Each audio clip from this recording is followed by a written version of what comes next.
Dearest listeners, if you find delight in these tales of hearts and drawing rooms, do grant this humble chronicler the kindness of your approbation, a touch upon the like, a pledge to subscribe. For such encouragements sustain the chronicling of society's most delicious intrigues.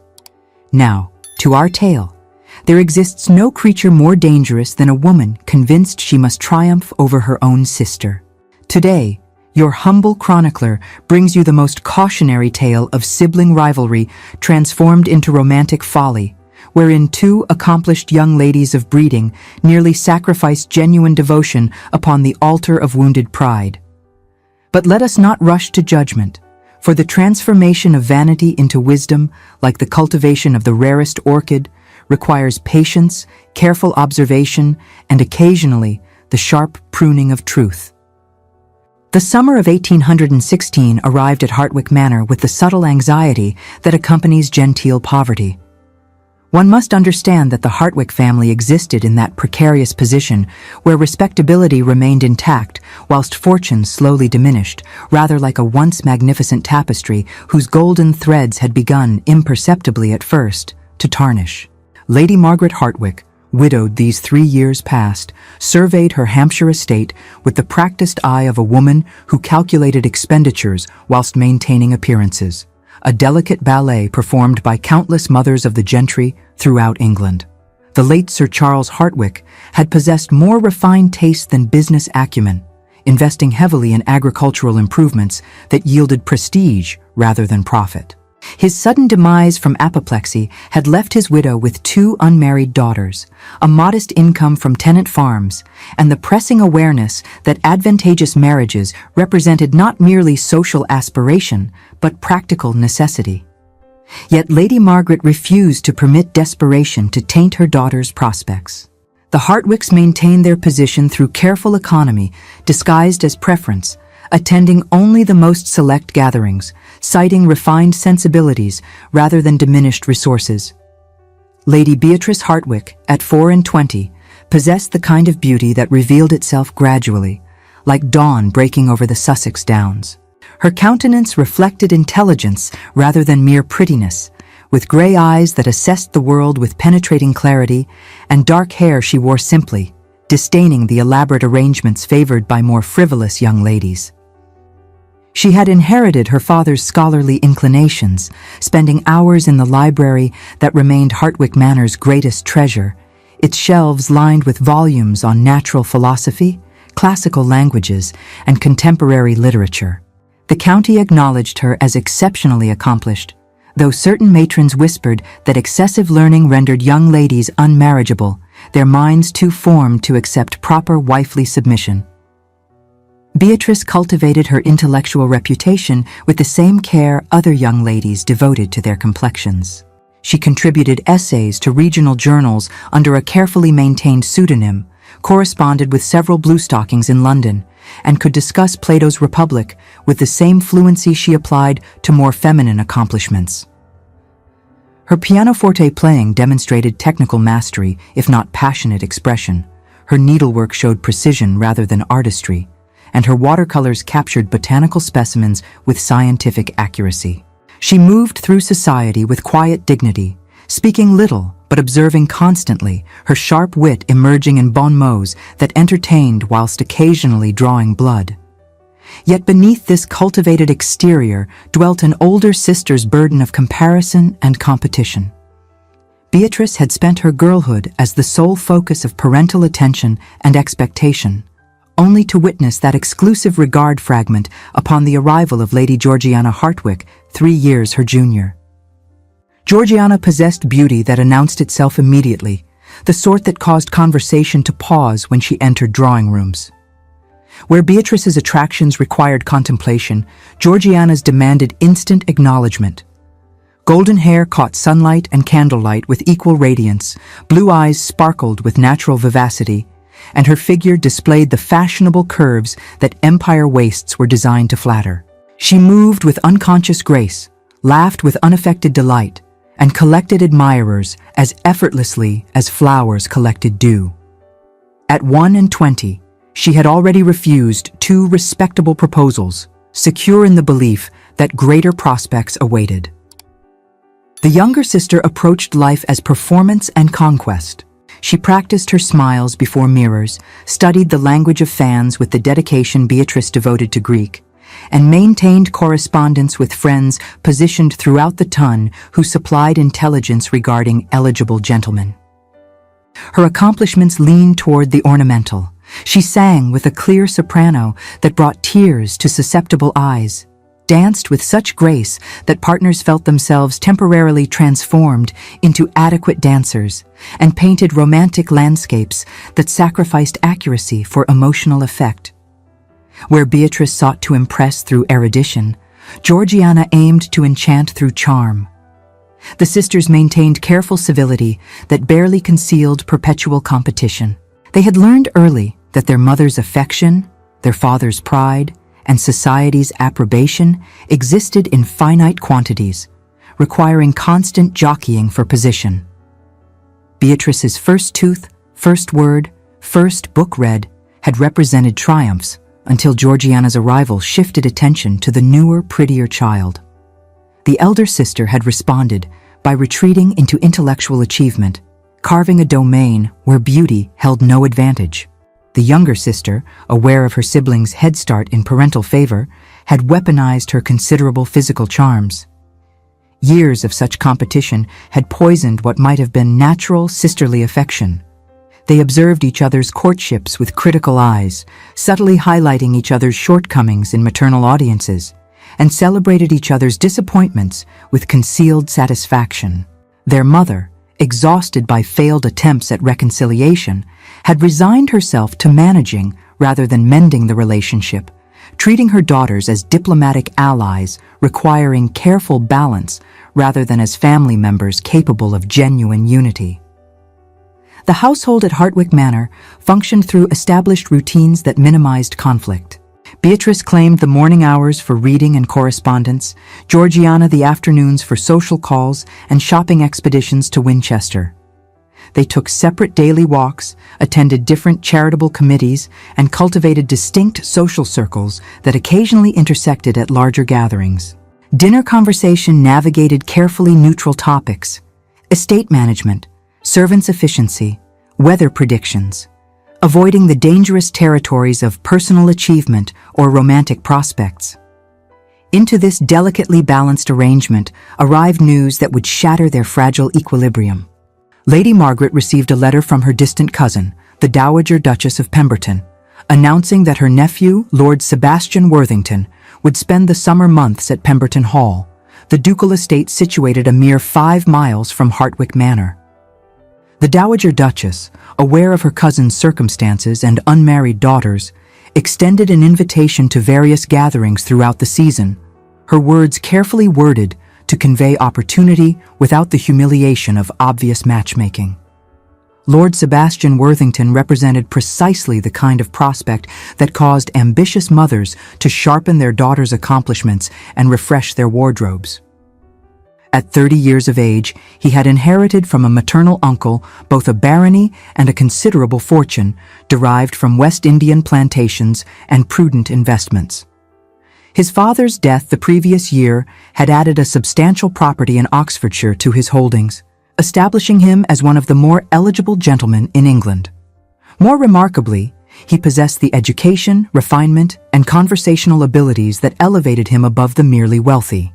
He had completed the Grand Tour before war made it impossible, published papers on agricultural improvement, and maintained connections throughout the ton without displaying the rakish tendencies that plagued so many young men of fortune. The announcement of Lord Worthington's arrival transformed Hartwick Manor from peaceful coexistence into armed camp. Lady Margaret, recognizing the unprecedented opportunity, decreed that both daughters would attend every event to which they received invitation, their rivalry subordinated to family interest. She commissioned new gowns from Winchester's finest modiste, ordered additional candles for evening study and beauty treatments, and engaged the local dancing master for refinement lessons neither daughter believed she required. Beatrice responded to the news with apparent indifference, masking intense calculation. She researched Lord Worthington's published works, discovered his interest in classical archaeology, and prepared conversational gambits designed to display her own learning in complementary areas. She selected fabrics in subtle colors that suggested intellectual depth rather than frivolous vanity, and practiced an expression of thoughtful attention that conveyed intelligence without the intimidating intensity that frightened lesser men.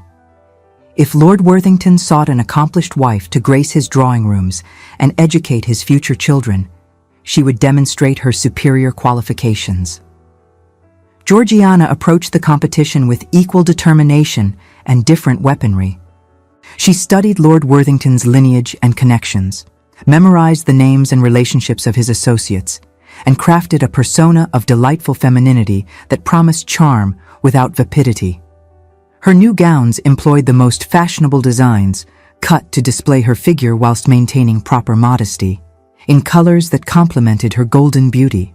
She rehearsed her laugh to achieve the perfect balance of amusement and admiration, practiced expressions of flattering attention, and prepared anecdotes that would showcase her wit without threatening masculine superiority. If Lord Worthington desired a beautiful ornament to enhance his consequence and provide agreeable companionship, she would prove herself the ideal selection. Neither sister articulated the obvious. They intended to compete for Lord Worthington's affections with the same ruthless determination they had applied to every previous contest. Their mother, pragmatic rather than idealistic, recognized the situation but chose not to interfere. Society permitted sisters to compete for the same gentleman provided they maintained outward propriety. Better both daughters pursue the same excellent prospect than waste the season on lesser candidates. One would triumph, securing the family's future, whilst the other would need to accept gracious defeat and seek alternative arrangements. The summer's opening event arrived with the regularity of ritual, the Dowager Duchess of Pemberton's annual garden party, that carefully orchestrated afternoon where local gentry mingled with visiting nobility under the pretense of admiring landscaping and sampling strawberries. Lady Margaret arrived at Pemberton Hall with her daughters, each prepared according to her individual strategy, their competition barely concealed beneath the thin veneer of sisterly unity. The Duchess's gardens displayed the impressive results of substantial investment and expert horticulture. Gravel paths wound through carefully designed vistas, leading guests past classical follies, ornamental ponds stocked with imported fish, and flower beds arranged in elaborate geometric patterns. Beneath a massive oak tree, servants had established tables groaning under refreshments, whilst a small orchestra played pieces by Haydn and Mozart from a strategically positioned gazebo. Perhaps 36 families wandered the grounds, their conversations creating a pleasant hum punctuated by laughter, and the occasional shriek of children permitted temporary freedom from drawing-room deportment. Lord Sebastian Worthington stood conversing with several local gentlemen near the Italian fountain, his appearance meeting and exceeding expectations established by rumor. He possessed the height and bearing that distinguished aristocracy from mere gentry, his figure displaying the athleticism of a gentleman who actively managed his estates rather than merely collecting rents. Russet hair worn slightly longer than current fashion suggested either continental influences or comfortable disregard for minor conventions, whilst blue eyes assessed his surroundings with intelligence and occasional amusement. His coat fit with the perfection that indicated London tailoring. His cravat achieved complexity without foppishness, and his overall presentation balanced fashionable awareness with masculine assurance. The Dowager Duchess, recognizing her cousin's arrival, performed the necessary introductions with practiced smoothness. Lord Worthington bowed with proper depth over Lady Margaret's hand, his greeting conveying respect without excessive familiarity. When presented to Beatrice, he held her gaze a moment longer than strictly necessary, his expression suggesting he registered her intelligence and found it intriguing rather than threatening. His bow to Georgiana demonstrated equal courtesy, though his eyes reflected masculine appreciation for her considerable beauty, a response she had learned to expect and exploit. The afternoon progressed through the prescribed rituals of polite society. Lord Worthington circulated among guests with the skill of someone accustomed to social obligations, distributing attention equitably whilst favoring none obviously. Yet observers noted that he lingered slightly in conversations with the Hartwick sisters, returning to their vicinity with greater frequency than chance alone might explain. He discussed recent discoveries at Herculaneum with Beatrice, demonstrating knowledge that challenged without condescending, and complimented Georgiana's gown with the discernment that separated genuine appreciation from automatic flattery. Beatrice deployed her intellectual arsenal with calculated precision. She mentioned her translation of Ovid, casually referenced correspondence with a notable Cambridge scholar, and offered observations about Roman agricultural techniques that related directly to Lord Worthington's published interests. Her grey eyes sparkled with genuine engagement when discussing ideas, her usual reserve melting into animated discourse that revealed the passionate mind beneath the cool exterior. She noticed his attention sharpening, his questions becoming more probing, his body language indicating increasing interest. Georgiana countered with her own considerable weapons.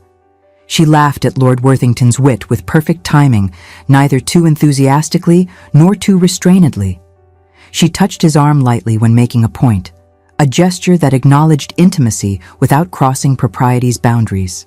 She arranged herself to display her profile to advantage, employed her fan with the fluency of a native speaker, and created an atmosphere of delightful femininity that promised pleasure without complication. She observed his pupils dilating slightly when he looked at her, his conversation becoming more animated in her presence, his attention returning repeatedly to her figure.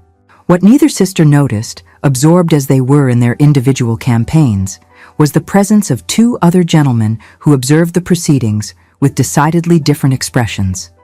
Mr. Edmund Gray stood somewhat apart from the main gathering, his position reflecting his ambiguous status. As the local physician, he received invitations to such events based on professional respect rather than social equality. His father had been a respected apothecary in Winchester, his education funded by a patron who recognized exceptional intelligence in the shopkeeper's son. He had studied at Edinburgh, that repository of advanced medical knowledge, and returned to Hampshire to establish a practice that combined traditional remedies with innovative approaches. At 27, he had built a reputation for healing skill and absolute discretion, virtues that earned him grateful patience but not social peers. His appearance suggested scholarly dedication rather than aristocratic leisure. Tall and spare, with brown hair that persisted in falling across his forehead despite repeated attempts at order, he dressed with meticulous care that could not quite achieve fashion. His coat, though well-made, dated from several seasons past. His cravat achieved neatness without artistry. His hands showed the evidence of his profession, clean but slightly stained from medicinal preparations, calloused from the physical demands of his work. Yet his eyes, dark and remarkably perceptive, missed nothing, and his mouth, though often serious, suggested capacity for humor. Edmund Gray had loved Beatrice Hartwick for 3 years, from the moment she had summoned him to attend a tenant's child, and remained throughout the night assisting with his efforts, her steady hands and quick understanding proving invaluable. He had watched her intellectual brilliance with admiration, untainted by the masculine insecurity that caused other men to retreat from her erudition. He attended every salon and lecture where she might appear, contributed to discussions with insights designed to complement rather than overshadow her observations, and cherished every moment of conversation they shared. He borrowed books from Hartwick Manor's library, not because he needed them, but because returning them provided legitimate excuses for visits. Yet he maintained absolute silence regarding his feelings, recognizing the impossibility of his position. She was a baronet's daughter with ancient lineage and refined connections. He was a physician's son who worked for his living, whose hands touched disease and death, whose income derived from fees rather than rents. The social distance between them might as well have been the distance between earth and stars. He could no more offer for her hand than a sparrow could court an eagle. So he contented himself with hopeless devotion, treasuring every smile she bestowed, every conversation they shared, whilst watching her pursue gentlemen worthy of her station. Today he watched her direct all her considerable charm toward Lord Worthington, observed her animation in the Baron's presence, and felt the familiar ache of longing mixed with resignation. She sparkled for Worthington as she never did for ordinary society, her intellectual gifts deployed with strategic precision. Edmund recognized what she could not, that she performed rather than connected, impressed rather than revealed herself. But he said nothing, standing at the periphery of her awareness, loving her silently. Captain Thomas Dane occupied a similarly marginal position, though for different reasons. At 26, he had survived 5 years of brutal warfare against Napoleon's forces, emerging with a captaincy earned through courage rather than purchase, a slight limp from a wound received at Salamanca, and very little else. His father, a country squire of modest means, had secured him a commission through family connections, hoping military glory might compensate for lack of fortune. Thomas had indeed distinguished himself, mentioned in dispatches, respected by his men, but military honor did not translate into social currency in drawing rooms. His appearance reflected military life's austere demands. Broad-shouldered and compact, moving with the controlled grace of someone trained to react instantly to danger, he wore his regimentals because he could not afford fashionable civilian clothing. Sun and weather had tanned his face to an unfashionable brown, creating lines around eyes accustomed to scanning horizons for threats. His hands bore scars from sword and musket. His posture maintained parade ground straightness even in social settings, and his expression carried the wariness of someone who had seen too much death too young. Thomas had known Georgiana Hartwick since childhood, when both families had been more prosperous and social distinctions less pronounced. He remembered a fearless girl who climbed trees, collected frogs, and laughed without restraint. He had departed for war carrying her image in his heart, sustained through horror by memories of her brightness. He had survived battles that killed better men, driven by determination to return and declare feelings he had been too young to articulate when he left. He had imagined countless scenarios for reunion, perfected declarations, rehearsed approaches. Reality proved far more difficult than imagination. The girl he had known had transformed into a society beauty who barely acknowledged their shared history. She treated him with distant courtesy, appropriate to a childhood acquaintance who had fallen in circumstances, nothing more. She certainly did not reserve for him the dazzling smiles, the animated conversation, the focused attention she bestowed upon worthier suitors.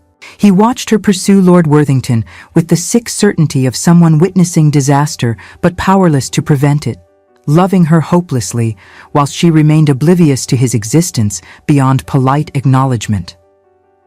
The garden party concluded with the customary expressions of gratitude and promises of future encounters. Lord Worthington, having distributed his attention with diplomatic skill, departed leaving both Hartwick sisters convinced of their individual success. Beatrice believed her intellectual display had impressed him deeply, while Georgiana felt certain her charms had captivated him completely. Neither recognized that they had performed rather than connected, competed rather than courted. The following weeks established patterns that would govern the summer's developments.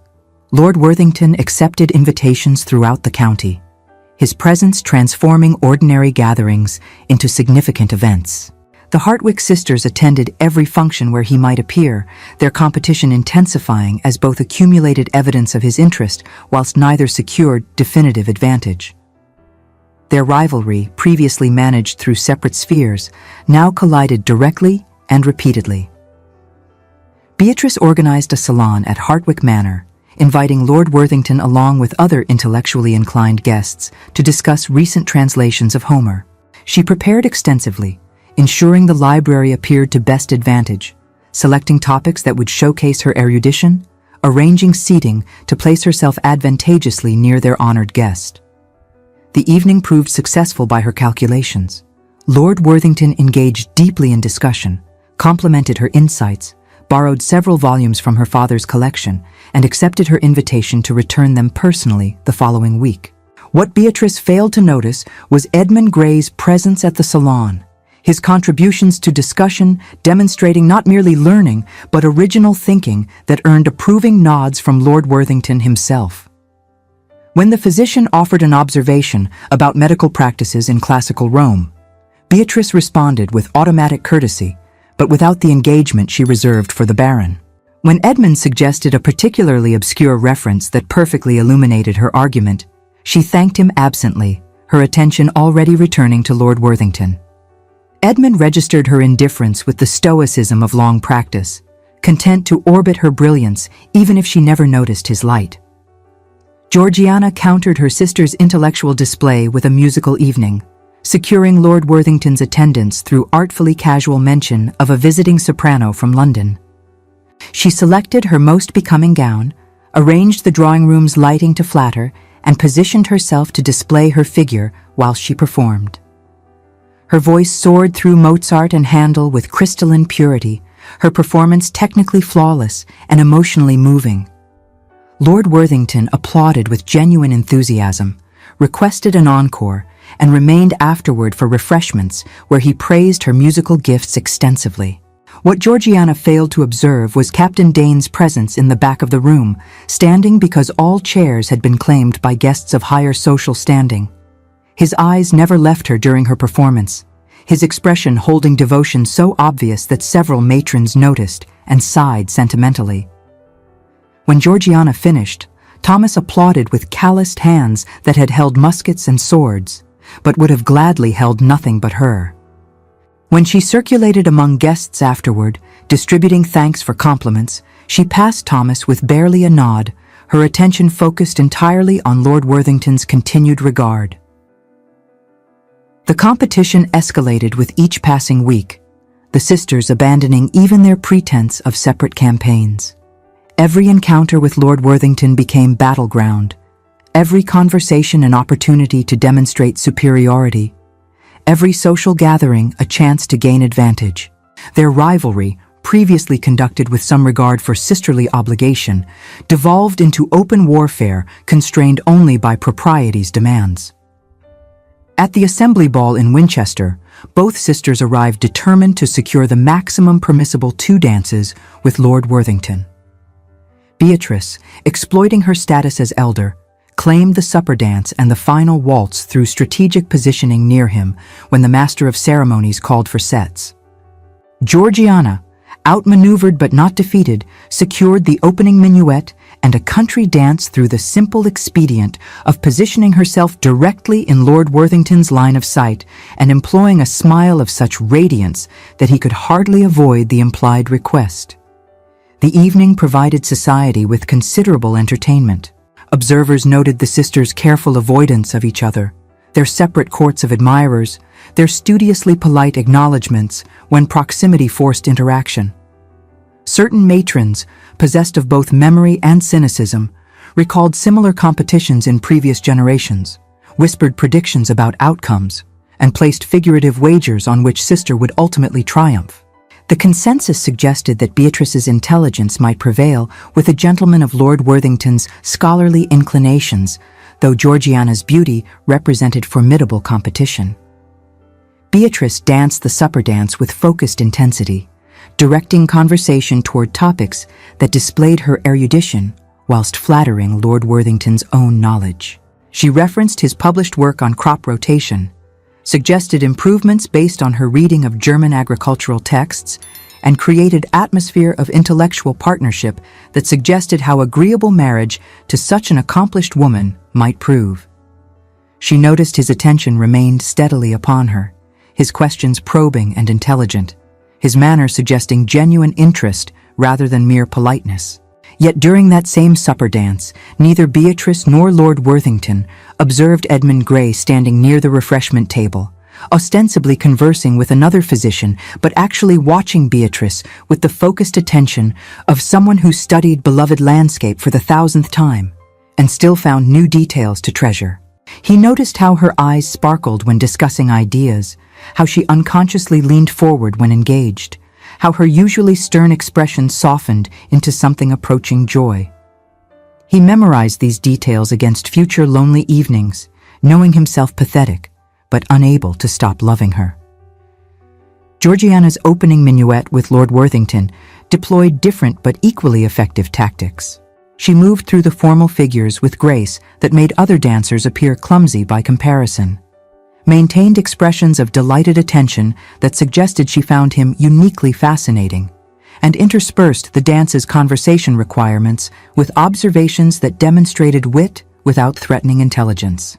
She created impression of delightful femininity, combined with just enough cleverness to avoid vapidity, calculating that Lord Worthington, like most men, preferred women who enhanced rather than challenged their own consequence. Throughout Georgiana's performance, Captain Thomas Dane remained at the edge of the ballroom, lacking the social standing that would permit him to request dances with young ladies of quality without specific invitation. He watched Georgiana float through the minuet's elaborate patterns, remembered teaching her similar steps when both were children playing at adult sophistication, and felt the sharp pain of irrevocable loss. She had been his best friend once, his confidant, the girl who accepted him without regard for fortune or position. War had transformed him into someone she no longer recognized, or perhaps had revealed that childhood friendship meant nothing once adult priorities intervened. The weeks following the Winchester Assembly intensified the campaign beyond anything Hartwick Manor had previously witnessed. Both sisters rose earlier to prepare for potential encounters with Lord Worthington during morning rides through the countryside.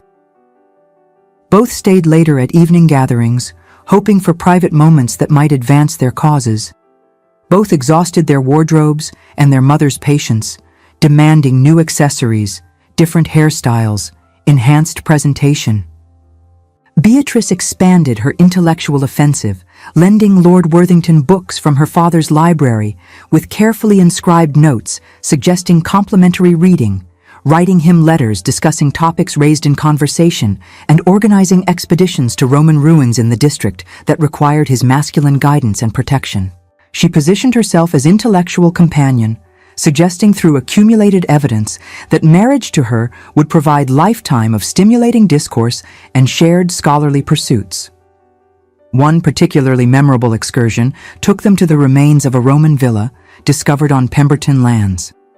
Beatrice arrived prepared with sketches of similar excavations, theories about the structure's original purpose, and enthusiasm that temporarily eclipsed her usual restraint. She scrambled over broken walls with unladylike eagerness, forgetting to maintain careful dignity in her excitement over a particularly well-preserved mosaic. Lord Worthington assisted her explorations with amused indulgence, clearly entertained by her passion, if not entirely sharing it. Edmund Grey accompanied the party in his capacity as the Duchess's guest, invited because his knowledge of local history added value to such expeditions. He watched Beatrice's unguarded delight with bittersweet pleasure, seeing her as she rarely appeared, free from society's constraints, pursuing knowledge for its own sake rather than for strategic advantage. He contributed observations about the site that demonstrated his own considerable learning, insights that Beatrice acknowledged with distracted courtesy before returning her attention to Lord Worthington. Edmund recognized that she valued his mind whilst remaining utterly oblivious to his heart. Georgiana pursued alternative strategies, organizing picnics in picturesque locations where her beauty showed to advantage against romantic landscapes.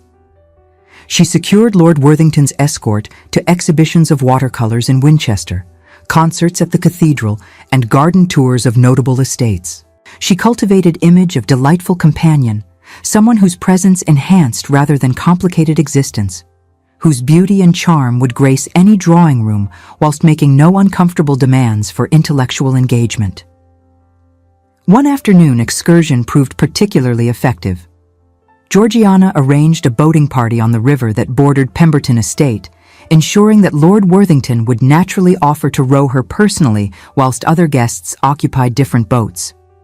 She reclined against cushions in becoming disarray, parasol protecting her complexion whilst framing her features prettily, and created tableau of feminine grace that required masculine strength to complete.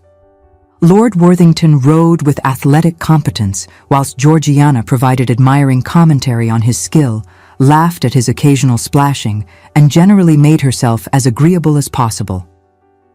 Captain Thomas Dane rowed a separate boat containing elderly chaperones, his military training making him far more competent at the oars than Lord Worthington's aristocratic dabbling.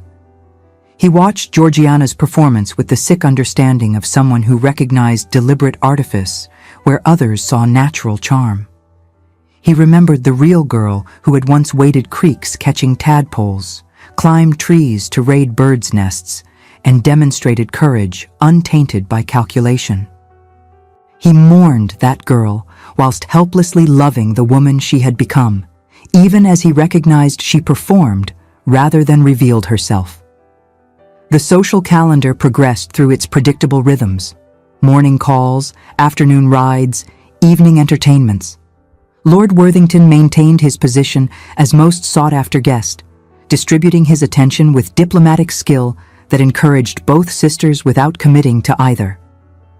He accepted Beatrice's intellectual offerings with appreciation, engaged with Georgiana's charm with pleasure, and generally conducted himself with the practiced ease of someone accustomed to female attention. Yet certain observers, possessed of greater insight than the principals, noted peculiarities in Lord Worthington's behavior. He attended gatherings where the Hartwick sisters appeared, certainly, but he attended others where they did not with equal frequency. He accepted their various invitations and stratagems with courtesy, but without the focused intensity that marked genuine courtship. He seemed entertained rather than captivated, interested rather than smitten. Most tellingly, he frequently directed conversation toward the two men the sisters barely acknowledged, Edmund Grey and Thomas Dane, drawing them into discussions, soliciting their opinions, treating them with respect that exceeded their social positions. At a dinner party hosted by Colonel and Mrs. Pemberton, Lord Worthington spent nearly an hour conversing with Edmund Grey about advances in medical treatment, displaying knowledge of recent Edinburgh research that suggested serious interest in the subject. He questioned the physician extensively about his practice, his training, his ambitions, treating him as intellectual equal rather than social inferior. Edmund, unaccustomed to such regard from aristocracy, responded with cautious warmth, revealing in conversation both his brilliant mind and his fundamentally decent character. Beatrice, seated elsewhere according to precedence rules, observed this interaction with puzzlement tinged with annoyance. Why would Lord Worthington waste valuable social time on the local physician when he might converse with her? She dismissed the matter as masculine interest in practical subjects, failing to recognize that Lord Worthington learned as much from observing her reaction to Edmund's presence as from the conversation itself. Similarly, at a military review organized to honor returning officers, Lord Worthington sought out Captain Dane, questioning him extensively about campaign experiences, strategic decisions, the realities of command. Thomas, surprised by aristocratic interest in a junior officer's perspectives, gradually relaxed into honest discussion, revealing through accumulated anecdotes both his courage under fire and his profound decency toward the men under his command. Lord Worthington listened with respect that transcended rank, asking probing questions that demonstrated genuine understanding of military matters. Georgiana, attending the review primarily to wear a particularly becoming military-inspired ensemble, paid minimal attention to the actual soldiers beyond Lord Worthington. She noticed his extended conversation with Thomas with irritation, failing to understand why he would waste time on her impoverished childhood companion when he might admire her patriotic costume. She remained oblivious to the fact that Lord Worthington observed her reaction as carefully as he listened to Thomas's words. The season's social zenith arrived with the annual assembly at Pemberton Hall, an event that transformed the estate into fairyland through strategic deployment of thousands of candles, elaborate floral arrangements, and an orchestra imported from London. Every family of consequence within 30 miles received invitation, creating gathering that mixed aristocracy, gentry, and selected professionals in carefully calibrated hierarchy. The Hartwick sisters, recognizing the event's significance, prepared with unprecedented intensity. Beatrice selected a gown of midnight blue silk that suggested intellectual depth whilst displaying her figure to advantage. She arranged her dark hair in a style that combined classical simplicity with modern elegance, adorned herself with her grandmother's pearls, and approached the evening with strategic precision. Tonight she would secure Lord Worthington's specific attention, perhaps even advance toward an understanding. She had observed his growing interest, noted his frequent visits to Hartwick Manor, recognized the signs of masculine intention preparing to declare itself. Georgiana chose pale gold silk that shimmered in candlelight and complemented her coloring perfectly. She employed her maid's most sophisticated techniques, creating hairstyle adorned with silk flowers that suggested both artistry and accessibility. She selected jewelry that sparkled without overwhelming, perfume that hinted without announcing, and approached the evening with supreme confidence. Tonight, Lord Worthington would surely recognize her as the ideal baroness, the perfect ornament for his consequence, the wife every man desired. The sisters traveled to Pemberton Hall in pointed silence, each absorbed in final preparations and private calculations. Their mother, recognizing the evening's importance, had ceased attempting reconciliation and now simply managed the competition, praying that one daughter would secure an offer that would resolve their financial anxieties and end this exhausting rivalry. Pemberton Hall blazed with light, every window illuminated, every room opened for guests' pleasure. The main ballroom had been decorated with such extravagance that gasps greeted each new arrival. Garlands of white roses wound up columns, crystal chandeliers reflected candlelight into dancing rainbows, and the orchestra platform had been built up to create amphitheater effect. Perhaps 200 guests filled the space, creating that particular hum of elevated conversation characteristic of society gatherings. Lord Sebastian Worthington stood near the ballroom's entrance, greeting arrivals with his aunt the Duchess.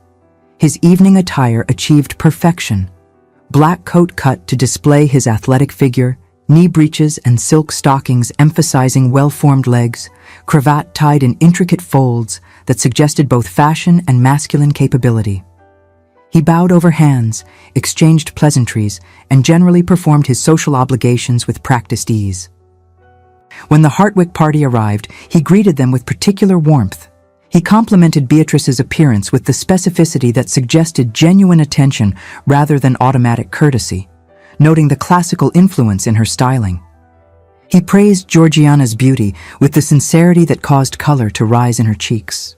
He offered his arm to escort them into the ballroom proper, positioning himself between both sisters in arrangement that might have appeared diplomatic, but actually created physical intimacy that thrilled both women. The evening progressed through its choreographed rituals. Lord Worthington opened the ball dancing with his aunt, as protocol demanded, then circulated through partners according to social precedents. Yet observers noted that he claimed both permissible dances with each Hartwick sister, along with a supper escort for Beatrice and a turn through the gardens with Georgiana. He appeared to divide his attention equally, favoring neither obviously, whilst both sisters felt certain they had received special consideration. Between formal obligations, however, Lord Worthington demonstrated unexpected behavior. He spent considerable time conversing with Edmund Grey and Thomas Dane, both relegated to social margins despite their presence as invited guests. He drew them into discussions with more prominent guests, casually mentioning Edmund's medical innovations and Thomas's military distinctions in ways that elevated their status. He treated them not as inferiors to be condescended to, but as equals whose company he genuinely enjoyed. Edmund Grey stood uncomfortably near the ballroom's edge, his position reflecting his ambiguous status. He possessed invitation and appropriate evening dress, but lacked the social confidence that would permit easy circulation. He watched Beatrice dance with various partners, studying her with the focused intensity of someone who had long since memorized every expression but could not stop looking. When Lord Worthington approached and engaged him in conversation about recent medical journals, Edmund responded with cautious warmth, grateful for aristocratic courtesy whilst remaining aware of social distance. Lord Worthington, however, refused to acknowledge that distance. He questioned Edmund extensively about his practice, his training at Edinburgh, his hopes for advancing medical knowledge. He listened with respect that transcended rank, asked probing questions that demonstrated genuine interest, and gradually drew from the physician information about his background, his ambitions, his character. When Beatrice passed nearby, Lord Worthington called her over, creating a conversation triangle that included both the woman Edmund loved and the man she pursued. Beatrice joined them with automatic courtesy, prepared to discuss medical matters politely before returning attention to Lord Worthington. Yet, something unexpected occurred. The conversation deepened beyond pleasantries into genuine exchange of ideas about advances in surgery, debates about medical education, discussion of philosophical implications of new treatments. Edmund, freed from social constraint by Lord Worthington's interested encouragement, revealed the full force of his brilliant, innovative mind. He spoke passionately about his work, describing complex cases with clarity that made them comprehensible, articulating visions for improving care that demonstrated both intelligence and compassion. Beatrice found herself responding to Edmund's intellectual passion, despite her intention to focus on Lord Worthington. She contributed observations about historical medical practices, drew parallels between modern and classical approaches, asked questions that demonstrated she had actually listened to rather than merely endured his explanations.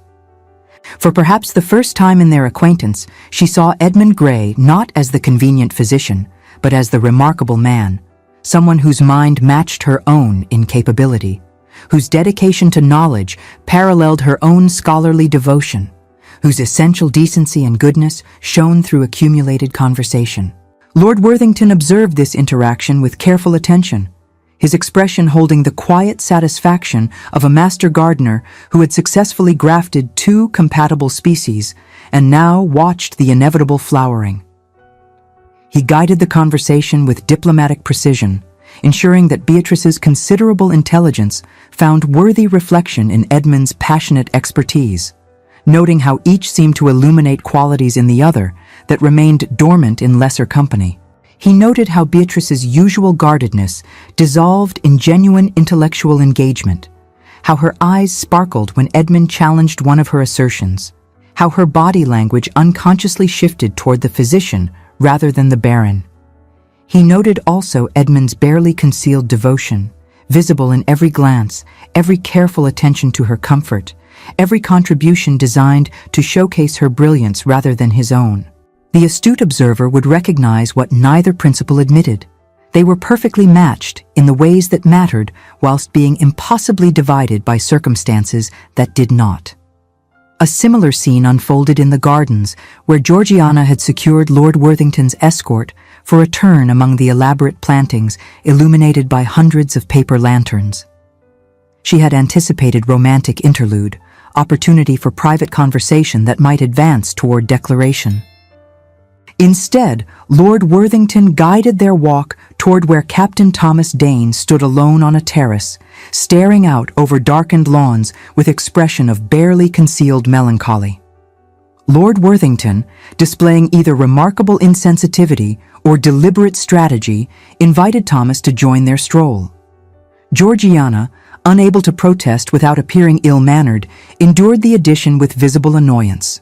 Yet Lord Worthington seemed oblivious to her displeasure, immediately engaging Thomas in conversation about military campaigns, asking detailed questions about specific battles, drawing from the captain's stories that revealed both his courage and his humanity. Thomas, surprised by aristocratic interest and made bold by evening's extraordinary circumstances, gradually revealed himself with unusual openness. He described battles not with bravado, but with honest acknowledgement of fear and duty intertwined. He spoke of men he had commanded, their courage and their losses, with emotion barely controlled. He admitted his struggle to adjust to peacetime, his difficulty finding purpose without military structure, his sense of displacement among civilians who could never understand what soldiers had endured. Georgiana, compelled by politeness to attend their conversation, found herself listening despite her intention to remain focused on Lord Worthington.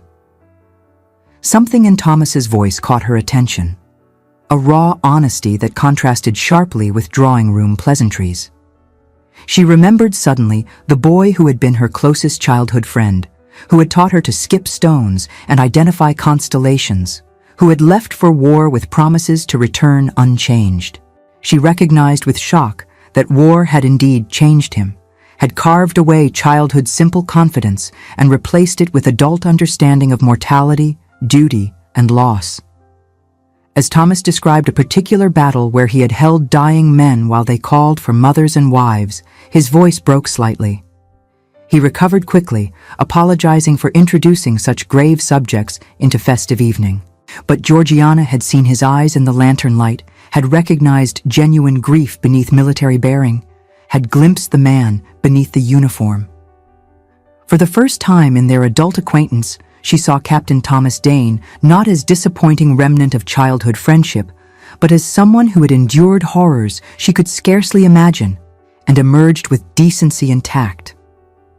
Lord Worthington observed this exchange with equal attention, noting how Georgiana's practiced charm faltered into something more genuine, how her usual performance dissolved into authentic human response, how her body language shifted almost imperceptibly toward Thomas when he described his struggles. He noted also Thomas's carefully controlled devotion, visible in how he addressed her, how he instinctively positioned himself to shield her from evening's slight chill, how his entire being oriented toward her even as he maintained proper distance. The assembly at Pemberton Hall concluded with both Hartwick sisters convinced of imminent triumph. Beatrice interpreted Lord Worthington's arrangement of extended conversation with Edmund Grey as sophisticated test of her intellectual flexibility, demonstration of the sort of salon she might host as his Baroness. Georgiana understood his inclusion of Thomas in their garden stroll as polite acknowledgement of childhood connections before moving forward into adult arrangements. Neither recognized what Lord Worthington had actually accomplished, forcing them to truly see the men they had consistently overlooked. The following morning brought unexpected development. A footman from Pemberton Hall delivered letters to both sisters, sealed with Lord Worthington's crest. Both women received their correspondence with racing hearts and immediate conviction that proposals awaited. They retired to separate rooms to read privately, each anticipating declarations of love and offers of marriage. Beatrice's letter contained courtesy and compliment, but nothing resembling proposal. Lord Worthington thanked her for delightful summer, praised her intellectual accomplishments, expressed hope that their acquaintance might continue as friendship. He mentioned plans to depart Hampshire within a fortnight, returning to his Oxfordshire estate to attend to agricultural matters requiring personal attention. He suggested that when next she visited London, she might call upon him and his betrothed, Lady Catherine Pembroke of Kent, whom he expected to wed by autumn. The words struck like physical blows. Betrothed. Lady Catherine Pembroke. Autumn wedding. Beatrice read and reread the letter, seeking alternative interpretations that might soften its message, finding none. He had been engaged all along. His attentions to her had been nothing more than pleasant conversation, intellectual exchange between acquaintances, social courtesy extended to his aunt's connections. She had misinterpreted entirely, built elaborate fantasies upon foundation of polite interest, convinced herself of importance where none existed. The humiliation proved crushing. She had spent the summer pursuing man who never considered her as potential bride, displaying her attractions and accomplishments for gentlemen already committed elsewhere, competing desperately with her sister for prize neither could win. She had organized salons, lent precious books, arranged expeditions, presented herself as ideal intellectual companion, all futile. Worse, she had structured her entire summer around this campaign, neglecting other opportunities, focusing every effort on securing Lord Worthington's regard. Georgiana's letter contained similar content with minor variations.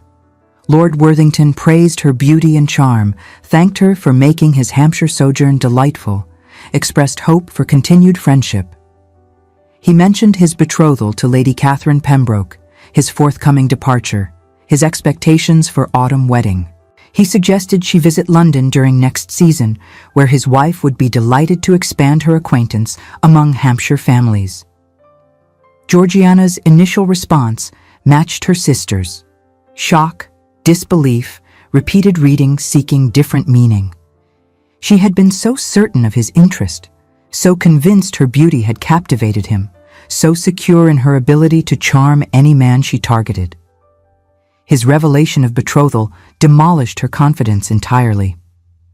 He had never been available, never been prospect she imagined, never considered her as anything beyond pleasant summer acquaintance. She had wasted months in elaborate courtship of engaged man, competed viciously with her sister for nothing, convinced herself of conquest where none existed. Both sisters remained in their respective rooms throughout the morning, grappling with humiliation and disappointment. Their mother, aware something significant had occurred, waited for one or both to emerge and explain. She harbored her own disappointments. She had genuinely believed Lord Worthington might offer for one daughter, had built financial hopes around such outcome, had encouraged rather than restrained their competition. Now those hopes dissolved, leaving them exactly where they had started, but with summer wasted and sisterly relations damaged beyond easy repair. By afternoon, however, both women had progressed beyond initial shock into more complex emotional territory. Beatrice, possessing fundamentally honest character despite her pride, forced herself toward uncomfortable self-examination. Why had Lord Worthington's revelation hurt so deeply? Did she actually love the man, or merely desire the status and security his suit represented? When she pictured spending lifetime with him, did anticipation or duty dominate? Most uncomfortably, what had she really felt during that conversation with Edmund Gray at the assembly? Why had intellectual exchange with the physician sparked something Lord Worthington's polished courtesy never quite achieved? She recalled how Edmund's eyes lit up when discussing medicine, how his voice carried passion for his calling, how his mind engaged with hers in genuine exchange rather than mere performance. She remembered his contributions to her salon, always insightful but carefully phrased to enhance rather than overshadow her observations. She thought about his consistent presence at events she attended, his willingness to assist without expectation of reward, his obvious intelligence combined with profound decency. Then she remembered, with creeping shame, how she had treated him all summer. She had accepted his intellectual contributions whilst barely acknowledging their source.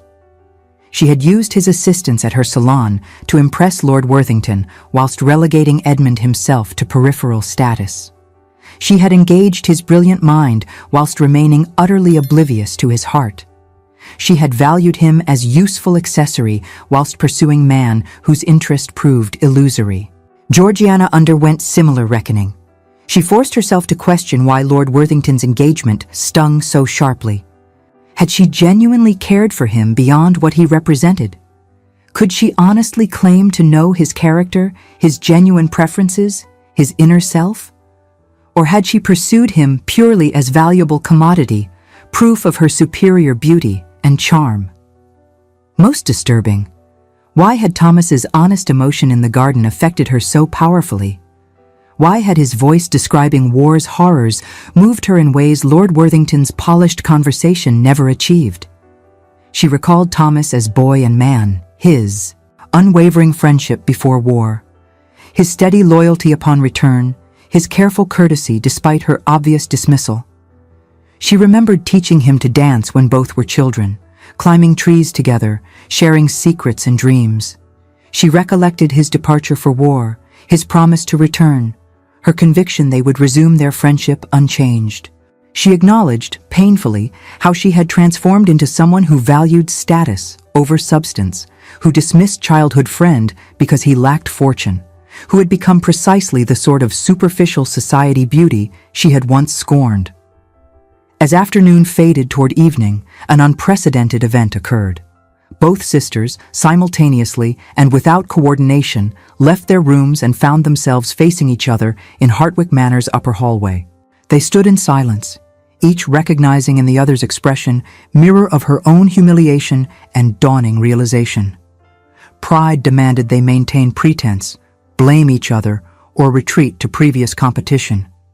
Something else. Perhaps exhaustion, perhaps fundamental honesty, perhaps the relief of shared failure, prompted different response. Beatrice spoke first, her voice rough with suppressed emotion.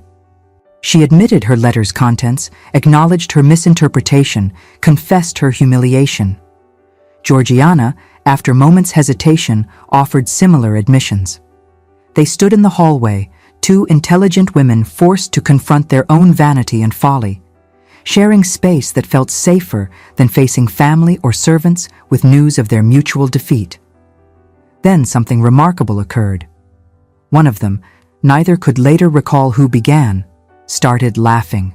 Not delighted laughter, but the desperate, slightly hysterical sound of someone confronting absurdity too large for other response. The other joined, and suddenly both sisters collapsed against the hallway wall, laughing and crying simultaneously, releasing months of tension and competition in uncontrolled outpouring of emotion. When they finally recovered enough for speech, silence hung between them for one long, trembling moment. Then Beatrice spoke, her voice barely above a whisper, confessing something that felt like betrayal of everything she had represented all summer.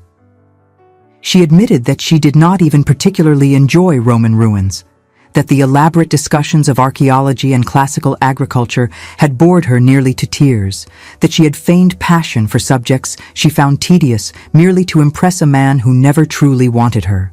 The absurdity of that small, sustained deception, maintained with such dedication for so many weeks, proved the crack that finally shattered their remaining pretenses. The floodgates opened. Beatrice confessed she had never actually enjoyed discussing archaeology extensively, that Lord Worthington's agricultural theories bored her profoundly, that she had performed rather than revealed herself all summer. Georgiana admitted she detested the constant vigilance beauty required, that she had worn corsets laced painfully tight and shoes that blistered her feet, that she had laughed at jokes she did not find amusing and pretended interest in subjects that left her cold. They acknowledged the cruel wager neither had explicitly stated, but both had privately maintained, that competition to prove which sister was superior, which more deserving of maternal pride, which more likely to secure advantageous marriage. They confessed how that competition had poisoned their relationship, transformed potential allies into enemies, wasted energy that might have built connection on rivalry that ultimately profited neither. Most painful and liberating, they admitted they had pursued Lord Worthington not because they loved him, but because winning him would prove something to each other, to their mother, to society, to themselves. They had competed for trophy rather than partner, performed for audience rather than revealing themselves, measured worth through masculine approval rather than internal value. As conversation deepened, other admissions emerged. Beatrice confessed with great difficulty her growing awareness of Edmund Gray's qualities, his brilliant mind, his genuine passion, his consistent kindness, his obvious devotion she had been too self-absorbed to perceive. She confronted, painfully, her fear of society's judgment, should she consider physician husband, understanding that fear as fundamentally cowardly and unworthy. She admitted not knowing whether Edmund felt anything beyond professional courtesy, but wishing desperately she had given him reason to hope, rather than systematically discouraging through indifference any potential regard. Georgiana made parallel confessions about Thomas Dane.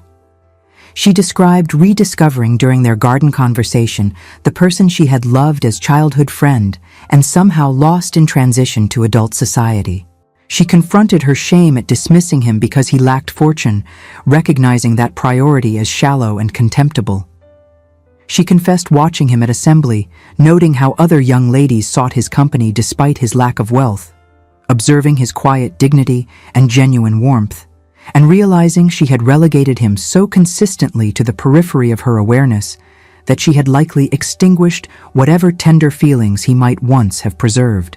The sisters talked through dinner hour, forcing their bewildered mother to dine alone whilst they remained upstairs, finally communicating honestly after years of careful performance. They acknowledged wounds they had inflicted on each other, apologized for cruelties subtle and obvious, admitted to jealousies and resentments that had festered unspoken. They perceived with new clarity how society had taught them to view each other as competitors for limited resources rather than potential allies in navigating restrictive world. As evening deepened toward night, they reached uncomfortable conclusion. They had wasted summer pursuing man who never wanted them while systematically dismissing men who might have genuinely cared for them. They had performed rather than connected, competed rather than courted, measured worth through conquest rather than genuine affection. Worst of all, they had likely destroyed any possibility that Edmund Gray or Thomas Dane might still harbor feelings beyond the polite distance their consistent dismissal had enforced. The following morning brought new clarity born of honest conversation and shared vulnerability. Both sisters woke early, finding themselves drawn to the garden where pale dawn light filtered through morning mist. They walked side by side in comfortable silence, each processing the enormity of their errors and contemplating what must come next. The courage required to approach Edmund and Thomas, to confess feelings and beg forgiveness, seemed mountainous in the cold light of day. Georgiana paused beside the rose arbor where she and Thomas had played as children, touching petals gone brown with autumn's advance. Her voice emerged small and frightened when she finally spoke, admitting her terror that Thomas might reject her, might have finally abandoned the devotion she had so carelessly spurned. Beatrice, standing close, confessed similar fears regarding Edmund, acknowledging that 3 years of indifference had surely killed whatever regard he might once have harbored. They stood together in mutual vulnerability, two women who had spent their lives competing now united in shared apprehension. Then Georgiana turned to face her sister directly, reaching for her hand with gesture that would have been impossible mere days earlier. She reminded Beatrice that courage had never been their problem. They had demonstrated courage aplenty in their foolish pursuit of Lord Worthington. The difference now lay in pursuing something genuine, rather than performing for imaginary audience. Whatever responses Edmund and Thomas offered, at least they would have spoken truth rather than maintaining comfortable lies.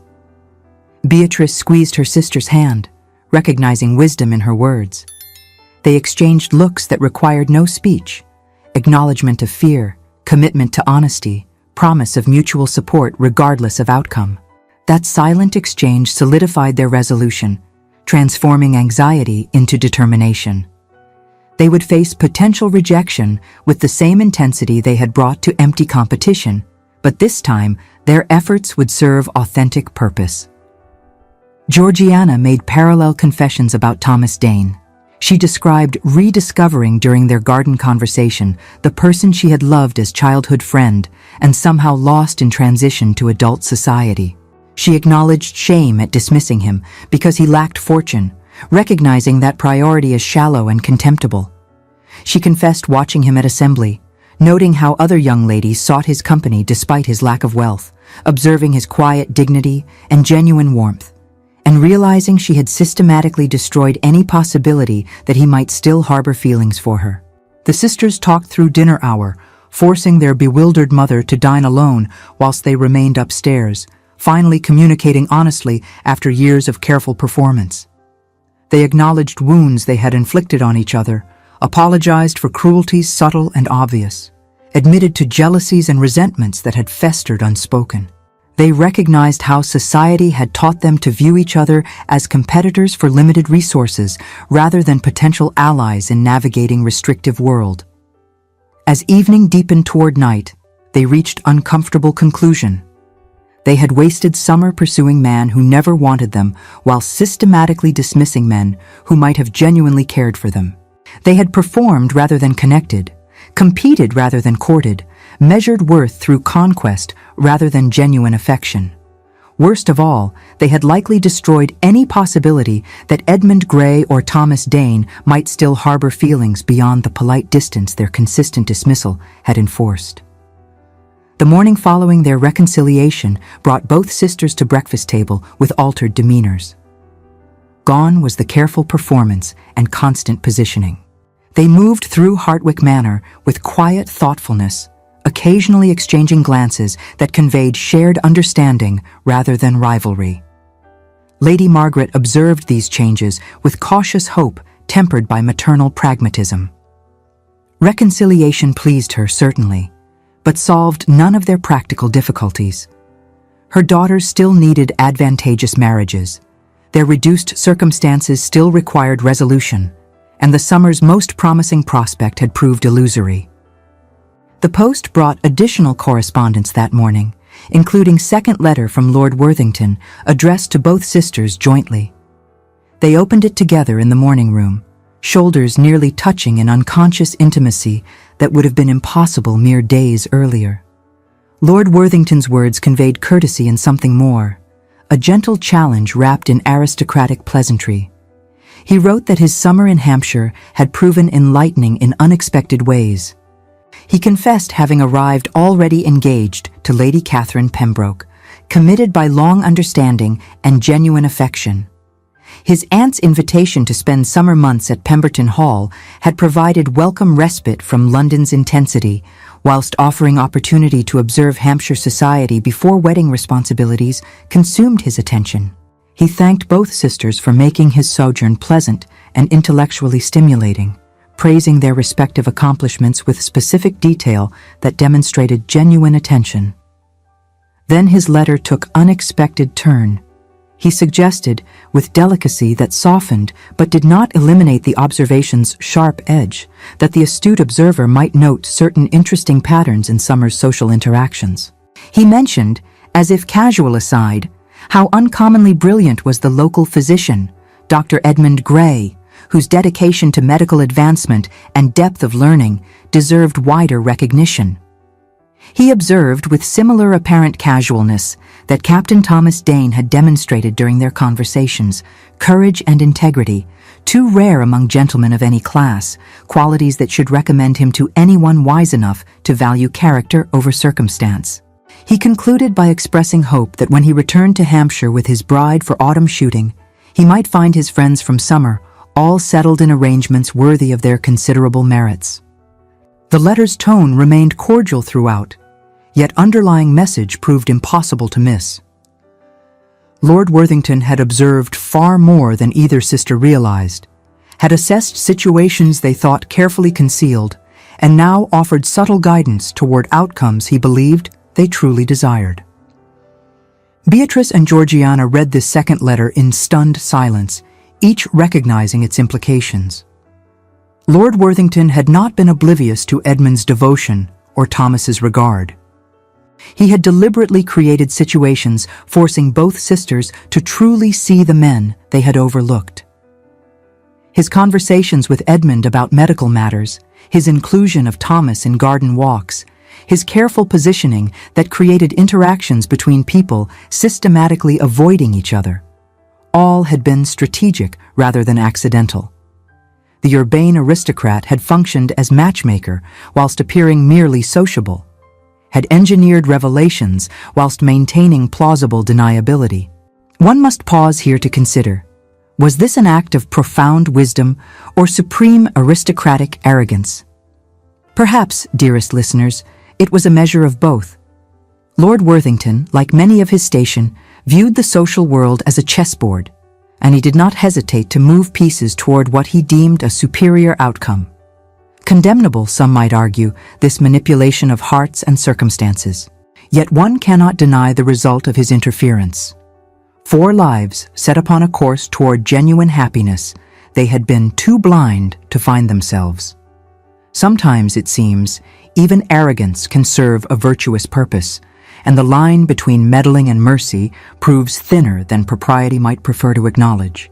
The sisters looked at each other, emotions mixing humiliation at being so transparent, gratitude for intervention they had needed, and dawning hope that perhaps their summer's damage might prove reversible. Yet significant obstacles remained. Even if Edmund Gray and Thomas Dane had harbored feelings, would those sentiments survive months of systematic dismissal?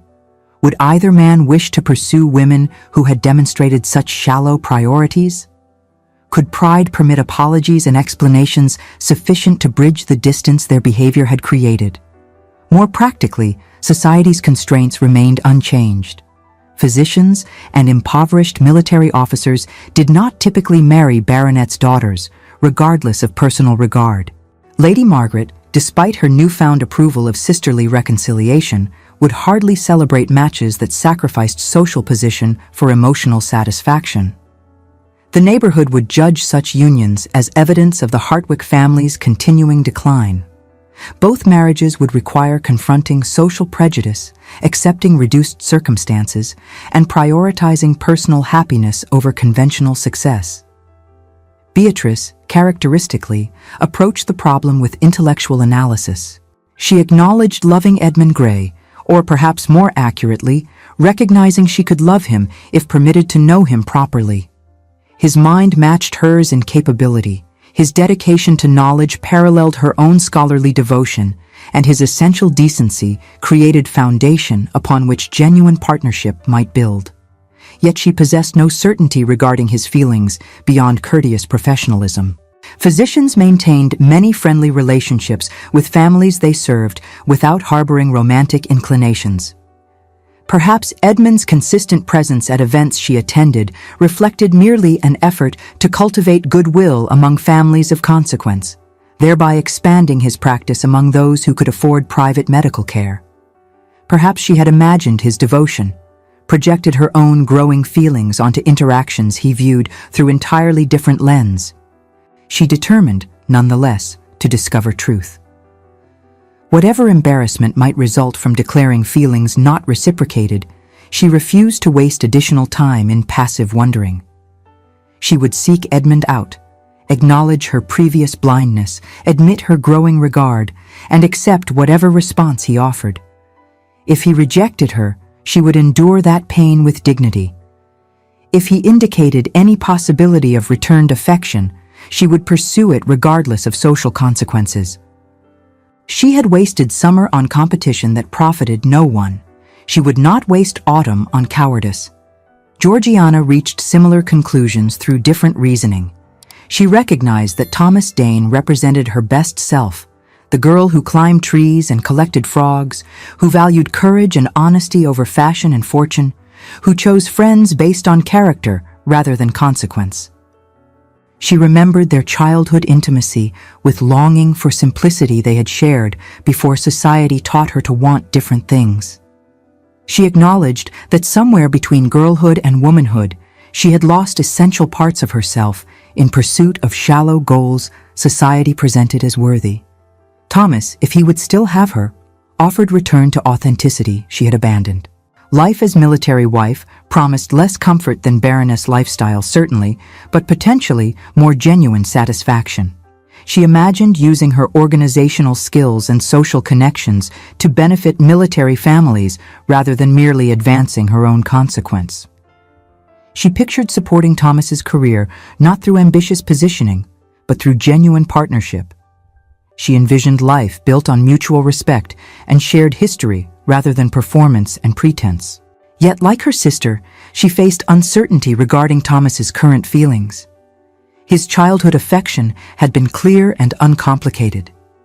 His adult regard remained ambiguous, complicated by years of separation, war's trauma, and her systematic dismissal upon his return. He had maintained distant courtesy that suggested either persistent devotion, carefully concealed, or genuine indifference politely disguised. She could not determine which, without direct inquiry, and such inquiry required courage she had rarely demonstrated. She resolved, nonetheless, to attempt it. She would seek Thomas out, apologize for her treatment, acknowledge her mistakes, and reveal her feelings regardless of risk. If he no longer cared, she would accept that consequence of her own actions. If any possibility remained, she would pursue it with dedication she had formerly reserved for society's approval. She had been coward, choosing safe performances over risky honesty. She would demonstrate courage, even if late and inadequate. The sisters spent the following days in unusual collaboration, each supporting the other's frightening determination whilst confronting her own. They discussed strategies for approaching the men they had dismissed, practiced explanations and apologies, and generally strengthened each other's resolve. Lady Margaret observed these preparations with bewilderment shading toward alarm. When finally informed of her daughter's intentions, she responded with predictable horror. Match with physician? Union with impoverished military officer? Lady Margaret enumerated objections with practiced fluency. Social degradation, financial imprudence, neighborhood gossip, reduced circumstances, disappointed maternal hopes.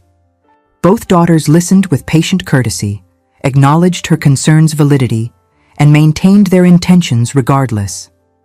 They had spent too long prioritizing others' opinions over their own hearts. They would marry for love or not marry at all, consequences accepted. Lady Margaret, confronted with unprecedented united front, eventually yielded with exhausted resignation. She had raised her daughters to pursue advantageous matches, only to watch them select precisely opposite. Yet she recognized in their determination something she had not seen in years: genuine conviction and mutual support. Perhaps they were fools. Perhaps they would regret choosing love over security.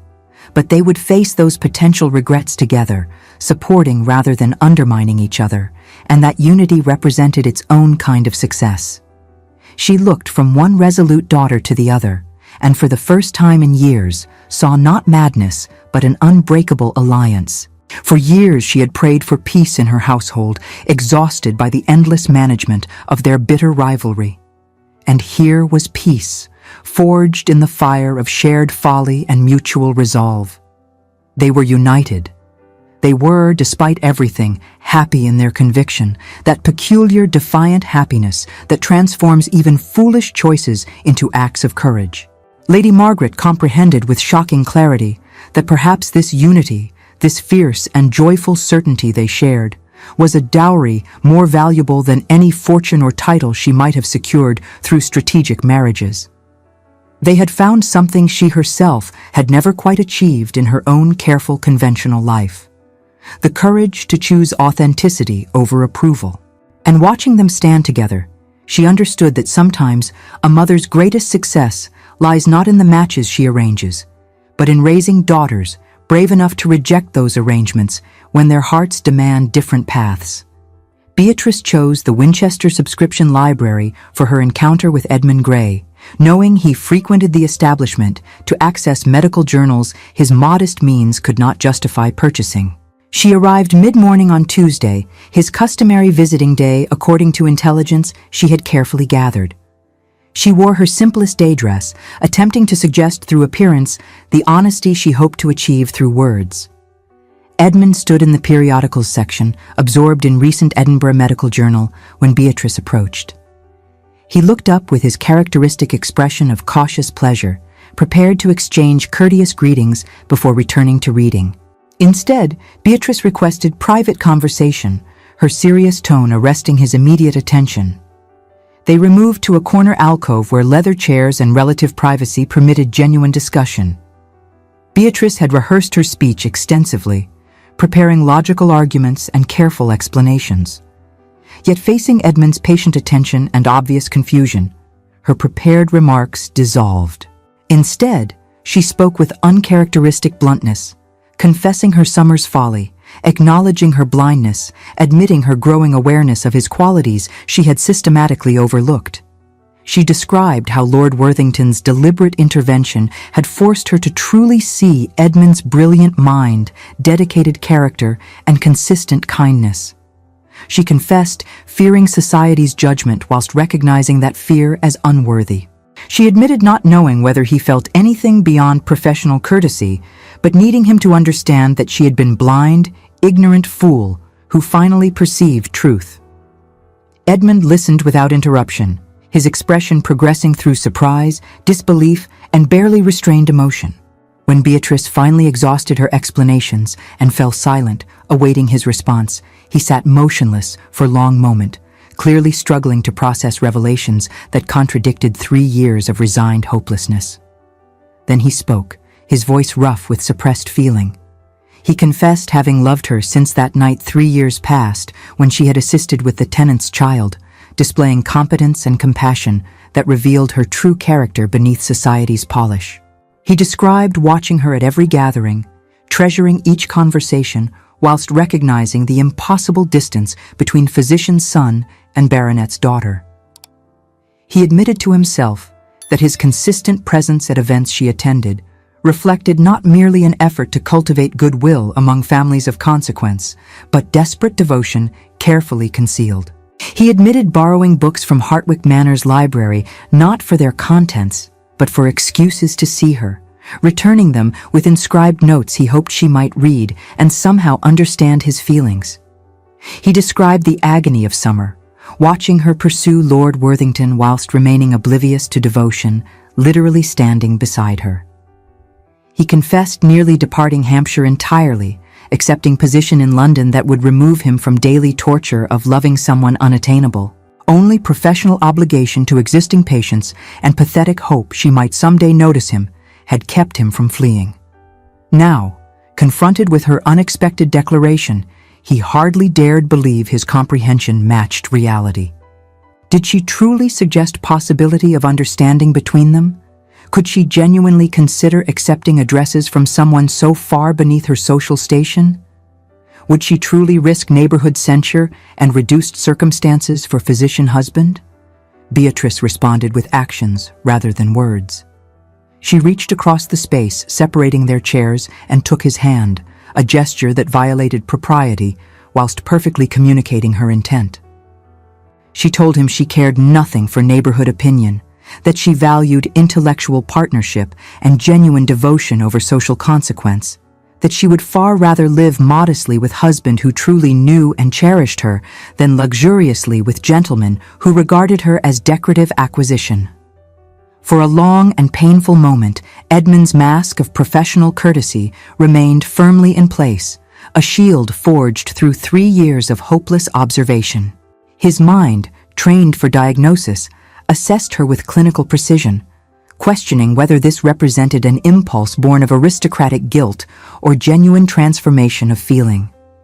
He had survived 3 years of loving her from the margins by accepting impossibility.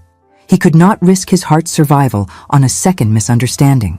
His silence stretched between them, heavy with accumulated years of careful distance, whilst his eyes searched hers for truth he desperately needed but hardly dared to trust.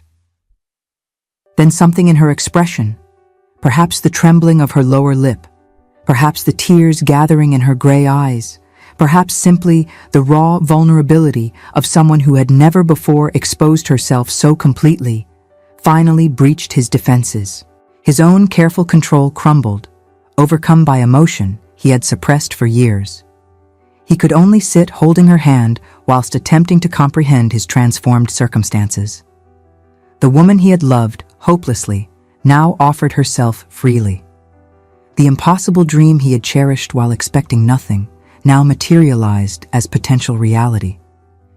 He acknowledged his modest income, his professional status, his inability to provide luxuries to which she was accustomed. Beatrice responded that she brought sufficient dowry for comfortable establishment, that she valued useful work over idle ornament, that she would far rather assist his medical research than preside over empty drawing rooms. They spoke for 2 hours, conversation ranging across hopes and dreams and practical considerations. Edmund described his ambition to establish modern hospital in Winchester, improving care for those too poor to afford private physicians. Beatrice immediately engaged with the concept, suggesting organizational strategies, identifying potential patronage sources, offering to contribute both financially and practically. They discussed sharing intellectual life, she assisting his research whilst pursuing her own scholarly interests. They envisioned partnership of minds and hearts, supporting each other's ambitions whilst building life based on mutual respect and genuine affection. When they finally departed the library, they did so as understood couple, committed to navigating whatever obstacles society might present.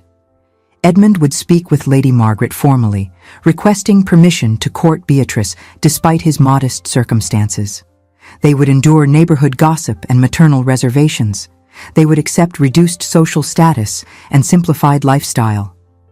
Yet they would face those challenges together, secure in knowledge that they had chosen genuine partnership over conventional success. Georgiana's approach proved characteristically different, more dramatic, and less calculated. She had learned through careful inquiry that Captain Thomas Dane had accepted temporary quarters at the Pemberton estate, assisting with security arrangements for anticipated autumn shooting party. She determined to seek him there, recognizing that private conversation required she venture beyond propriety's usual constraints. She rode to Pemberton Hall alone, dismissing chaperone and propriety in favor of necessity. She found Thomas inspecting the estate's boundaries, planning guard positions, and coordinating with gamekeepers. He looked up with surprise when she approached, his expression carefully neutral as he bowed with proper courtesy. She requested private conversation, her serious tone concerning him sufficiently that he immediately agreed, leading her toward ornamental garden where stone benches provided seating whilst remaining technically visible from the house. Unlike her sister, Georgiana had not rehearsed speeches or prepared arguments. She had decided during her solitary ride that only complete honesty would suffice, that Thomas deserved truth rather than performance. So she simply began speaking, words tumbling out in uncharacteristic disorder. She apologized for her treatment of him since his return from war, acknowledging she had dismissed him cruelly and unjustly. She confessed her summer's folly, describing the competition with her sister and their mutual pursuit of gentlemen who had never been available. She admitted how Lord Worthington's intervention had forced her to recognize what she had deliberately ignored, that Thomas represented everything she had genuinely valued before society taught her to want different things. She described remembering their childhood friendship, climbing trees, catching tadpoles, sharing secrets and dreams, and realizing she had sacrificed authentic connection for shallow social success. She acknowledged that somewhere between girlhood and womanhood, she had lost herself, becoming person she did not particularly like in pursuit of goals that ultimately satisfied no one. She confessed watching him at the assembly, hearing him describe war's horrors, and recognizing the boy she had loved had become man she could admire and respect if given opportunity. She admitted not knowing whether he harbored any feelings beyond childhood memory and polite distance. She acknowledged earning his indifference through her own systematic dismissal. But she needed him to know that she had been wrong, blind, foolish. She needed him to understand that if any possibility remained, any chance he might consider forgiving her mistakes, she would pursue it with dedication she had formerly wasted on meaningless social triumphs.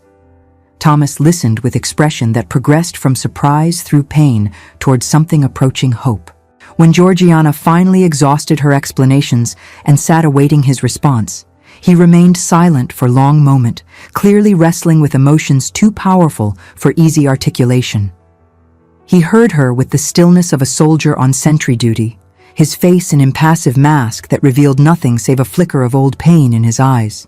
Years of her polite dismissals had constructed a fortress around his heart, stone by careful stone, and her words, however sincere they might sound, represented the first volley against ramparts he had long considered impenetrable. The captain in him demanded caution and strategic assessment, even as the man beneath cried out for the hope she dangled before him like salvation. Could he trust this apparent transformation? Would she maintain this conviction when neighborhood gossip began, when her mother's disappointment became reality, when the reduced circumstances of military life replaced the comfort of Hartwick Manor? He had survived 5 years of war's brutality. He was not certain he could survive loving her again, only to watch her retreat once more behind society's comfortable walls. Then he spoke, describing how he had carried her image through 5 years of brutal war, sustained by memories of their childhood friendship and dreams of returning to reclaim connection they had shared. He confessed how his homecoming had shattered those dreams, revealing the girl he remembered had transformed into society beauty who barely acknowledged his existence. He described watching her pursue various suitors whilst treating him with distant courtesy that hurt more than outright rejection would have done. He acknowledged considering remaining in military service, accepting posting that would remove him from Hampshire entirely and end his daily torment of loving someone unattainable. Only his promise to deceased comrades that he would survive and return to England, honoring their sacrifice by living fully, had prevented him from seeking dangerous assignments that might resolve his unhappiness permanently. He confessed that summer had been particularly agonizing, watching her compete desperately for Lord Worthington, whilst remaining oblivious to devotion standing literally beside her. He admitted his garden conversation with her at the assembly had both thrilled and tortured him. Thrilled because she seemed briefly to truly see him.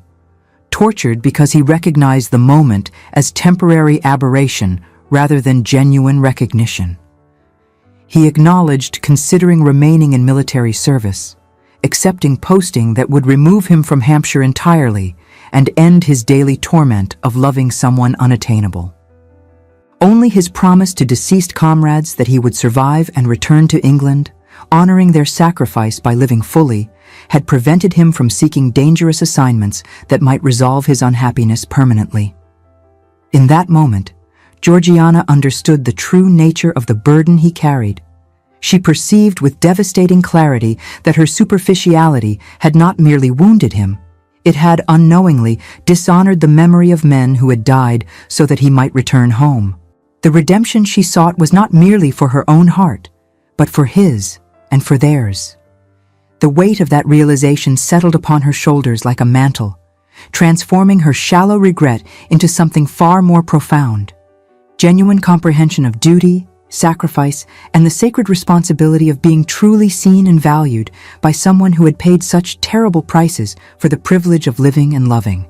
Now, hearing her unexpected declarations, he struggled between hope and protective cynicism. Could he trust this apparent transformation? Would her feelings survive once neighborhood gossip and social consequences materialized? Could she genuinely accept military wife's reduced circumstances after a lifetime of relative privilege? Georgiana responded with characteristic directness. She acknowledged understanding his doubts, accepting them as earned through her own behavior.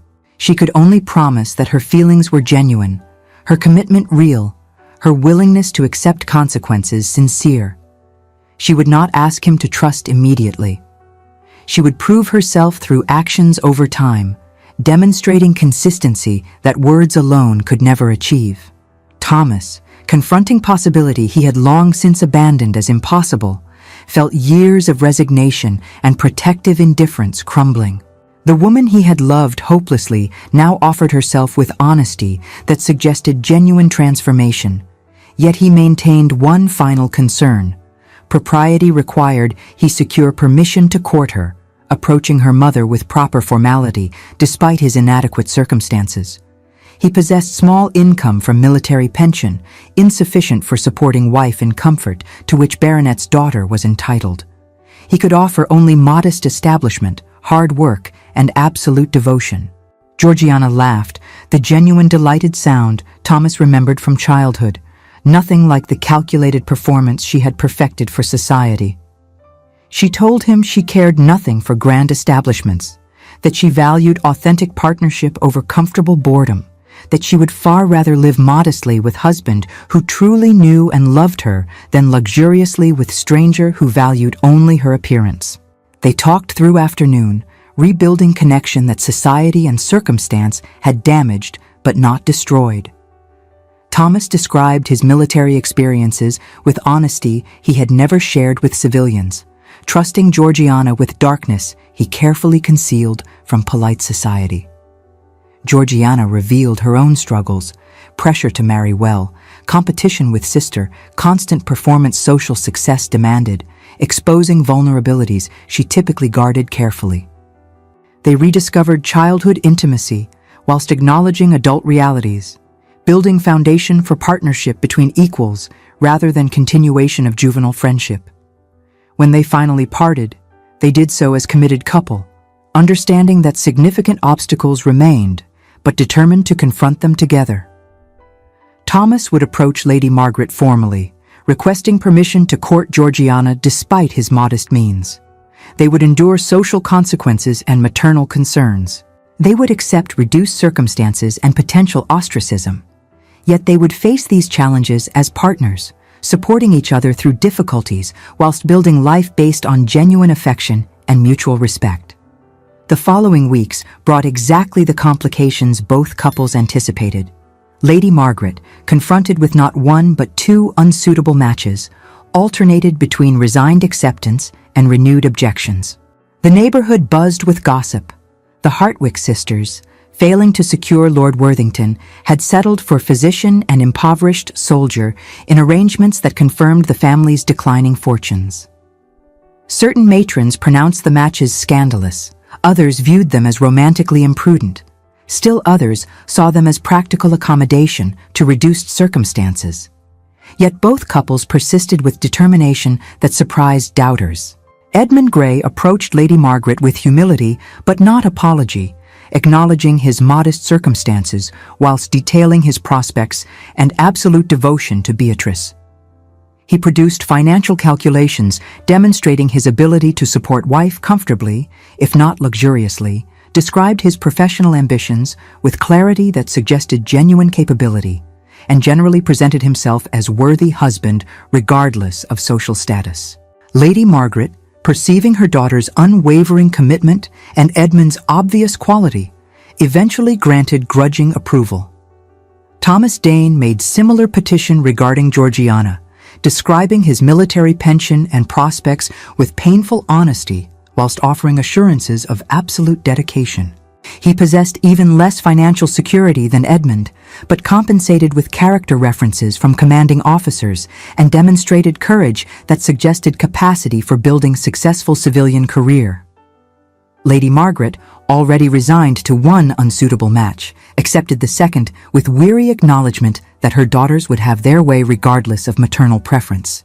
The neighborhood's initial scandalized response gradually moderated as both couples demonstrated genuine devotion and practical competence. Edmund Grey's medical skill ensured continued professional respect even as his marriage elevated social status.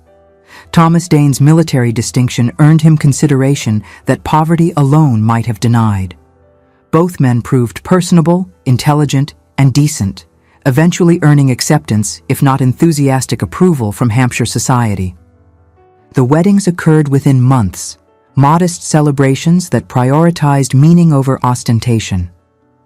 Beatrice married Edmund in Hartwick Manor's chapel, surrounded by family, close friends, and Edmund's numerous grateful patients who regarded him with affection bordering on reverence. She wore simple white silk rather than elaborate gown, choosing substance over show in gesture that perfectly expressed her priorities. The ceremony included readings from Greek philosophy and medical texts, creating a blend of intellectual and spiritual that suited both partners perfectly. Georgiana married Thomas in the Garrison Chapel, military ceremony that honored his service whilst celebrating their union. She wore pale blue silk and carried wildflowers, reminiscent of their childhood rather than society's expectations. Thomas wore his regimentals, medals earned through genuine courage displayed with quiet pride. Several of his surviving men attended, providing honor guard that moved spectators to tears through its simple sincerity. Thus, each sister wed not in performance for society's approval, but in declaration of who they truly were. One, surrounded by books and ideas, married the very mind she had once been counseled to conceal behind feminine accomplishments. The other, encircled by loyalty and honor, married the courage she had always secretly admired, but only recently learned to emulate. Their ceremonies reflected not what they thought they should want, but what their hearts had always desired once pride's blindfold finally fell away. Both couples established households that reflected their values and circumstances. Beatrice and Edmund occupied comfortable house near his Winchester practice, sufficient for their needs without pretension to grandeur. She transformed one wing into library and research space, assisting Edmund's medical investigations, whilst pursuing her own scholarly writing. They hosted intellectual salons that attracted interesting minds regardless of social position, creating community based on ideas rather than status. Their life together combined professional partnership with genuine affection, proving intellectual equals could build marriage of remarkable depth. Georgiana and Thomas lived in modest cottage on military grounds, accepting reduced circumstances with grace that surprised skeptics.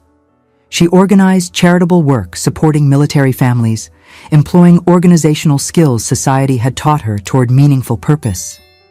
Thomas transitioned successfully to peacetime military administration, his experience and integrity earning steady advancement. Their life together balanced hard work with genuine partnership, demonstrating that love built on authentic foundation could survive any material limitation. Most remarkably, the sisters maintained close relationship, no longer competing but genuinely supporting each other's happiness. They visited frequently, their children eventually growing up as cousins and best friends. They laughed about their summer of folly, acknowledging lessons learned through embarrassment and pain. They recognized Lord Sebastian Worthington's intervention with gratitude, maintaining cordial friendship with him and his wife when occasionally their paths crossed. One particular afternoon, perhaps 2 years after both weddings, found all 4 principals gathered at Hartwick Manor for casual family dinner. Edmund and Thomas conversed easily, having developed genuine friendship based on mutual respect. Beatrice and Georgiana supervised their respective infants whilst laughing about some household comedy. Lady Margaret, reconciled to arrangements that had initially horrified her, acknowledged privately that both her daughters seemed genuinely happy in ways social success might never have achieved. She had devoted her entire life to securing advantageous matches for them, pursuing financial stability and elevated status with single-minded determination. Yet watching them now, Beatrice engaged in animated discussion with Edmund about some medical innovation, Georgiana sharing comfortable silence with Thomas whilst their infant slept. She recognized they had found something considerably more valuable than mere security. They had discovered, through their own foolish and circuitous path, what she herself had never quite achieved: genuine contentment born of authentic partnership rather than social obligation. As evening deepened and conversation flowed naturally among people who had become family in truest sense, Beatrice caught Georgiana's eye across the drawing room. They shared a look that contained an entire silent conversation, the phantom memory of silk gowns and summer stratagems that had seemed so desperately important, the shared terror of revealing themselves to men they had carelessly dismissed, and finally, the quiet, unshakable joy of having chosen not the easier path society prescribed, but the one that had brought them home, not merely to love, but to each other, and ultimately to themselves. And so another tale of hearts united reaches its blessed conclusion. Love, it seems, finds a way even through the strictest conventions of proper society, though sometimes it requires a summer of folly, a season of wounded pride, and the intervention of a perceptive baron to open blind eyes to what stood plainly before them all along. The Hartwick sisters learned what many have learned before and after: that society's prizes often prove hollow, whilst genuine devotion, built on authentic foundation of mutual respect and affection, provides satisfaction no amount of fortune or status can match. For perhaps the greatest triumph in society is not securing the most coveted prize, but rather acquiring the wisdom to recognize true value where others see merely a physician and a soldier. The sisters Hartwick learned the most difficult lesson of all: that pride renders us blind to what matters most, but it is humility, and humility alone, that finally teaches us to see. One must confess, there exists a peculiar beauty in watching the foolish become wise, the blind learn to see, and sisters who competed learn instead to champion one another. Such transformations remind us that the human heart, for all its capacity for vanity and error, possesses an even greater capacity for growth, redemption, and ultimately for love that sees past gilded surfaces to the genuine gold beneath.